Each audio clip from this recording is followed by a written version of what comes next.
안녕하십니까. 2022년 1회차 자동차 정비기사 기출문제풀이 5번째 시간 자동차 전기편이 되겠습니다. 81번 문제, ECU에서 제어하는 접점식 릴레이에 다이오드를 부착한 이유는 ECU를 제어하는 접점식 릴레이에다가 릴레이하고 다이오드 이렇게 붙이는 이유는 뭐냐요? 대부분 전마 신호 오류 방지, 전압 상승, 정밀 제어, 서지 전압에 의한 ECU를 보호하기 위한 거죠. 4번입니다. 이건 아주 중요한 내용이에요. 다음에 릴레이 다음에 과거에는 릴레이만 적용했는데요. 지금은 릴레이 다이오드도 적용하고 릴레이 서큐트도 적용합니다. 이렇게 해서 ECU를 최대한 보호하기 위해서는 다이오드 들어가야 돼요. 그래서 시험에 잘 나올 수 있는 아주 좋은 문제예요. 그래서 81번에는 답이 4번이 되겠습니다. 4번. 82번, 전기자동차 및 플러그인 하이브리드 자동차의 복합 1회 충전 주행 거리 산정 방법으로 옳은 것은 이런 것들이 이제 좀 어렵죠. 이런 것들이 과연 이런 부분이 그래서 아마 여러분이 이익을 접했을 때 이 맞추는 사람들이 별로 없을 것 같아요. 이런 문제. 그래서 뭐 100점을 만점으로 생각하는 게 아니라 이런 부분은 과감하게 내용을 잘 모를 때는 체크하고 나가는 쪽이 좋습니다. 아니면 동그라미 쳐놨다가 나중에 풀어. 다음, 자동차 에너지 소비 효율 및 등급 표시에 관한 규정에 이의한다. 이렇게 말이죠. 0.5 곱하기 도심 주행 일례 충전거리, 충전거리하고 고속도로 충전거리를 어떻게 따지고 있냐. 근데 조금 생각하면 도심 주행거리 쪽하고 고속도로 충전 주행거리하고 어느 게 우리가 비율을 더 높여줘야 되느냐 이거예요. 0.5라 하면 도심 주행 쪽이 비율을 높여주는 거고 0.45는 고속도로인데 일반적으로 우리가 고속도로 빨리 달리고 고속도로를 많이 달리니까 그렇게 하는 거 아니냐. 도심 주행 왜 더 많이 주느냐. 도심 주행은 시티 트래픽이라고 해서 도로 차가 섰다가 다시 또 정차했다가 가다가 정차하다 가다 계속 이렇게 하면은 차에 데미지를 줄 수가 있는 여지가 많죠. 물론 전기 자동차는 일반 자동차에 비해서 무슨 장점이 있어요? 도심 주행에 가장 큰 장점을 가진 것이 전기 자동차라고 할 수 있어요. 모터로 주행하면서 모터 토크가 크기 때문에 도심 주행에 장점을 가졌지만은 섰다가 다시 또 가다가 섰다가 가다 이렇게 하기 때문에 우리가 도심 주행에 기준을 더 크게 준다는 거예요. 그래서 0.5로 주고요. 크게 주고 0.45는 고속도로 주행으로 준다. 이렇게 답이 1번이 되겠습니다. 1번. 이거를 조금 문제를 풀고 난 후에 좀 상식선에서 생각을 하는 것이 좋겠습니다. 83번, 차체 자세 제어 시스템의 요 모멘트 제어와 관련된 사항으로 틀린 것은 차체 자세 제어 시스템의 요 레이트라는 요 모멘트, 자주 나오죠. 요 모멘트는 자세 제어하고 연결돼요. 자세 제어. 앞에 시험 문제 나왔죠. 자세 제어. 자세 제어에 관련된 사항으로 틀린 것은 이러한 것은 이제 차로 보면 오버스테어, 언더스테어 다 해당이 됩니다. 그 다음에 요 모멘트 일정값 이상 발생 제어한다. 자기 진단을 이용한 강제 구동 시 제어한다. 요 모멘트상 틀리는 건 요 모멘트 일정한 이상 발생하면은 제어하도록 되어 있죠. 그 자기 진단 이용한 강제 구동에 대한 부분 이 말이 나와 있는데 이거 틀렸죠. 이렇게 됩니다. 자기 진단 강제 구동 시 제어한다. 언더스테어나 오버스테어 제어하고요. 요 모멘트는 일정값 이상이 되면은 발생하면은 다시 요 모멘트 기준값인데 그 기준값보다 더 커지거나 이상이 되면은 그때 다시 요를 제어하도록 되어 있다. 따라서 답은 3번이 틀렸어요. 4번. 이게 바로 수소 연료전지 차 에너지 소비율을 나타내는 거죠. 보통 에너지 소비율은 일반 차량 같으면은 일반 차량은 등급을 1등급부터 시작하죠. 1등급부터 2등급, 5등급 이렇게 5등급까지 나가는데 1등급은 보통 16 내지 20 리터 per 1km당 굉장히 좋죠. 그 다음에 15.9라 그러면은 15.9 이하는 바로 2등급. 그러니까 여러분이 시험 문제 나오면 1등급과 2등급만 구분할 수 있으면 돼요. 15.9에서 뭐 한 13에서 15.9, 뭐 이렇게 2등급. 그래서 1등급, 이렇게 1등급, 2등급 하는데 등급 표시에 관한 수소 자동차 등급 표시는 어떻게 하냐 이거예요. 응? 수소 자동차에도 CO2가 나오냐? CO2가 나오느냐?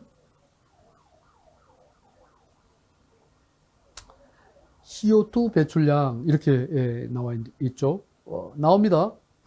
왜 이 CO2라는 것은 배출가스에서만 나오는 게 아니라 CO2는 고온의 온도가 되면은 고온의 온도에서는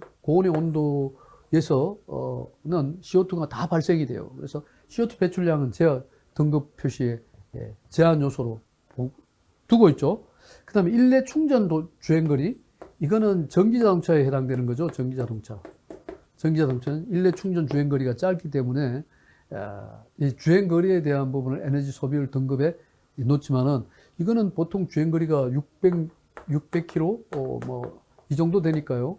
전기자동차하고는 그래서 충전 주행거리를 표시를 안 합니다. 등급 표시에 제한을 안 합니다. 그러면은 도심 주행 에너지 소비율도 넣고요. 고속도로 주행 에너지 소비율 다 들어간다는 거죠. 그래서 그렇게 쉬운 문제는 아니죠.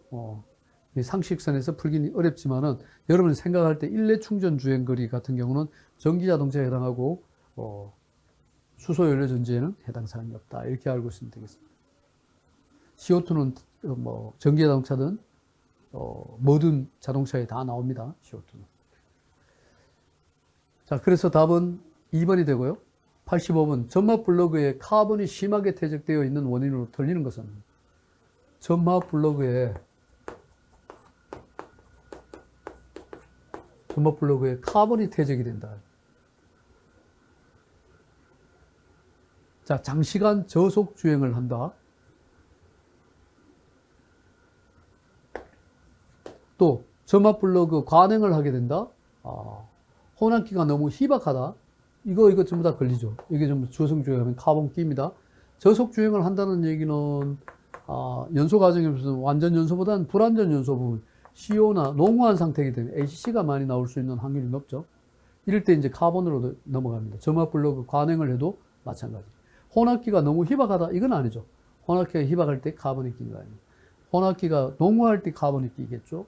연소실에 오일이 올라오면 카본이 낄 수 있겠죠. 그래서 카본이 낄 수 있는 퇴적되는 원인에 해당되지 않는 것은 답이 3번이 되겠습니다. 85번에 3번. 85번에 3번입니다. 자, 86번. 하이브리드 자동차에서 에너지 저장 시스템의 종류로 틀리는 것은? 하이브리드 자동차에서 에너지 저장 시스템의 종류로 틀리는 것은? 하이브리드 자동차의 에너지 저장 시스템 종류로 틀린 것은? 펌프 저장 시스템, 플라이힐 저장 시스템, 추갑 시스템, 캐패시티 저장 시스템. 하이브리드 자동차에서 펌프 저장 시스템이 필요할까요? 이게 이제 문제가 있는 거죠. 이게. 플라이힐도 저장 시스템이 있어야 되고요. 추갑기, 어큐뮬레이터, 캐패시티 이런 저장 시스템이 있어야 된다. 펌프 저장 시스템은 하이브리드 자동차 저장 시스템에 포함되지 않습니다. 하이브리드 왜 저장을 할까요? 에너지 저장을 해야 되겠죠. 에너지 저장을 해야 되니까. 플라이힐 쪽도 플라이힐의 동력을 연결되어 있는 게 뭐예요? 모터하고 연결되어 있잖아요. 그러니까 플라이힐의 회전력이 바로 모터의 회전력을 좌우하고 있으니까요. 그래서 어떻게 플라이힐을 회전하느냐에 따라서 모터의 에너지를 많이 쓸 수도 있고 적게 쓸 수도 있는. 캐패시터 같은 경우는 우리가 이 물리적인 화학적인 게 아니라 물리적으로 되어 있는 컨덴서라 그러죠. 컨덴서라고 하는데 이런 캐패시터도 저장 시스템이 있어야 되고요. 추갑 저장 시스템이 있어야 됩니다. 87번 하이브리드 자동차의 연비 향상 요인이 아닌 것은 주행시 자동차의 공기 저항을 높인다 그랬어요. 틀렸죠. 공기 저항을 높이면 연비가 향상될 수 있나요? 공기 저항이 많아지면 연비가 오히려 떨어지죠. 향상된다. 틀렸어요. 정차 시 엔진을 정지, 오토 스탑 시켜서 연비를 향상시킨다. 정차 시 엔진을 정지시켜서 연비를 향상시킨다. 정차 시 엔진을 정지시켜서 연비를 향상. 그렇죠. 이게 오토 스톱 기능이에요. 그러니까 차 주행하다가 우리가 신호등이 있어요. 그럼 차를 정지를 하게 되면은 시동까지 꺼져버리는 거예요. 시동이 이 연비 오토스톱 기능이라는 이걸 시동을 끄는 기능인데요. 왜 좋죠? 시동을 끄는 게 왜 좋아요? 우선 연료를 절약할 수 있죠. 시동을 끈다는 얘기는 연료 소모를 줄이는 거 아니에요? 연료 절약을 할 수 있다. 그 연비 개선이 되는 거죠. 연비 개선. 배출가스 적게 나오겠죠. 배출가스 적게 나오고 연비를 개선하고 이런 차원에서 오토스톱입니다. 연비가 좋은 영역에서 작동하도록 동력 배분을 분배를 제어한다. 좋죠? 하이브리드. 이걸 이제 우리가 하이브리드 어떤 타입 하이브리드를 쓰느냐에 따라서 지금은 병렬 하이브리드 내에서도 SOC 기능을 최대한 강화시켜야 되겠죠. 강화시켜서 쓸 수 있도록 이렇게 나가고 있습니다. 회생제동 흡수량을 높이면 높일수록 좋죠. 그래서 흡수하여 재사용할 수 있는 거죠. 그래서 공기 저항을 높인다 그러는데 연비가 향상될 수가 없죠. 공기 저항을 높이면 연비가 떨어진다. 87번에 1번 틀렸습니다. 88번 하이브리드 자동차에서 에너지 저장 시스템의 종류로 틀리는 것은 88번 스마트 에어컨의 구성 부품이 아닌 것은 스마트 에어백이세요.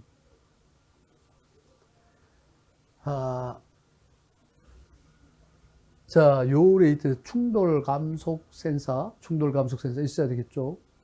프리커러시 센서. 전방 추돌이죠. 전방 추돌 센서. 프리커러시 센서. 또한 충돌 감지 센서. 그렇죠. 시트 센서. 이거 다 있어야 돼요. 시트 센서에는 프리텐션이라는 거예요. 프리텐션 기능이라고 해서 시트벨트를 시트 어깨 쪽으로 확 이렇게 잡아주는 거예요. 막 충돌 딱 하면은 그래서 머리가 크래시 패드에 닿지 않도록 하는 그게 바로 시트 프리텐셔너 기능. 프리텐션 기능이 바로 시트 위치 센서에 들어 있습니다. 프리텐션 기능. 그래서 요 레이트 센서 이거 아니죠. 요 레이트 센서는 언제 필요해요? 자세 제어에 필요하다 그랬죠. 자세 제어에 필요하다. 그래서 VDC라든가 VDC죠. 비클 다이나믹 컨트롤 VDC 쪽에 이럴 때 자세 제어를 하기 위해서 요 레이트 센서가 필요합니다. 충돌 감지 센서, G 센서라든가 이런 게 있어야 되겠죠. 그다음 프리크러시, 먼저 선충돌을 갖다가 감지하는 센서가 있어야 됩니다. 그러니까 3번이 틀렸습니다. 요 레이트 센서는 서스펜션, 평가 시스템, 아니 평가가 아니라 그렇죠. 평가 시스템, 서스펜션 시스템에 들어가 있습니다. 그다음 자세 제어에 들어간다. 자동차 에어백에 대한 설명으로 틀리는 것은 에어백 시스템은 좌석 벨트의 보조 장치로서 운전자를 보호하기 위한 안전장치이다. 틀린 것으로서. 또 자동차가 정면 충돌 시 요 레이트 센서가 이를 감지해서 에어백을 요 레이트가 아니죠. 프론트 센서예요. 프론트. 전방 센서라고 그러죠. 프론트 센서 또는 사이드 센서가 있죠. 앞부분 프론트 센서가 이를 감지해요. 에어백을. 요 레이트 센서 아닙니다. 틀렸어요. 에어백 모듈은 가스 발생기, 에어백, 클럭, 스프링 등으로 구성되어 있고요. 에어백 경고 등은 점마 스위치 온 시키면 일정 시간 동안 점등되게 되어 있다. 따라서 답은 89번에 2번 틀렸죠. 90번 기동전동기의 시동 소요 회전력에 대한 설명으로 틀린 것은 자, 기동전동기의 시동 소요 회전력 설명으로 틀린 것은 기동전동기 스타트 모터죠. 스타트 모터를 기동전동기로 하죠. 플라이휠의 링기어 인수가 증가하면 소요 회전력은 작아진다. 기동전동기의 소요 회전력에 대한 일반적인 기준은 엔진의 회전력 곱하기 링기어하고 피니언 기어가 있는데 피니언 기어 이꼬르는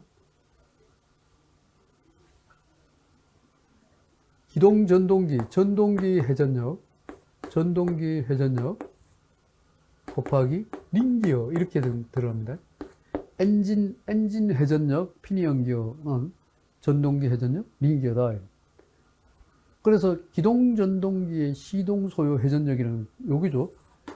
전동기에 그러면 기동 전동기의 회전력을 우리가 뭐라고 회전력이니까 회전력. 회전 토크하고는 틀립니다. 토크가 커지면 회전력이 커요. F 기동 전동기의 스타트 FS라고 합시다. 링기어라는 것은 링기어라고 R이라고 하고요. 링기어의 회전 링기어 소등소 링기어 인수 RZ라고 하죠. 그 다음에 이거는 엔진의 회전력은 회전력은 FE라고 합시다. FE라고 합시다. 엔진의 힘에다가 곱하기 피니언 기어는 링기어, 피니언 기어는 P라고 해서 PZ라고 합시다. PZ. 그럼 여기서 전동기 힘 FS 이코르는 RZ분의 PZ 곱하기 FS는 RZ분의 PZ 곱하기 FE 이렇게 됩니다. 이렇게 써놓고 요 식을 가지고 저걸 쳐다봐야 되겠죠. 플라이의 링기어 인수가 증가하면은 요 링기어 인수가 증가하면은 여기 증가하면은 소요 회전력은 작아진다. 소요 회전력이라는 것이 여기죠. 여기 작아진다. 요거 반비례 관계에 있다. 맞네요. 기동 전동기의 피니언기 인수가 증가하면은 피니언의 인수 여기 증가하면은 소요 회전력 커지죠. 요거는 분자에 있으니까 요게 커지면 요게 커지는 거예요. 엔진의 회전 저항이 증가하면은 소요 회전력은 커진다. 엔진의 회전 저항이 증가한다. 엔진의 회전 저항이 증가하면은 소요 회전력은 커진다. 회전 저항하고 관계를 정확하게 여기서 나타내지 않았으니까 요거는 조금 보류를 해놓고요. 압축비가 큰 엔진일수록 소요 회전력은 작아진다. 압축비가 큰 회전일수록 소요 회전력은 압축비하고 연결을 시켰다. 이건 압축비도 없네요. 근데 회전 저항이 엔진의 회전 저항이 증가한다. 엔진 이거죠. 엔진의 회전 저항이랑 엔진의 회전 저항이 이거네요. 그래서 이거는 맞네요. 그렇다면 압축비하고 무슨 상관이 있어요, 이게? 그죠? 기동 전동. 큰 엔진일수록 소요 회전력은 작아진다. 따라서 90번에 우리가 4번이 틀렸다는 걸 알 수 있죠? 4번이 틀렸습니다.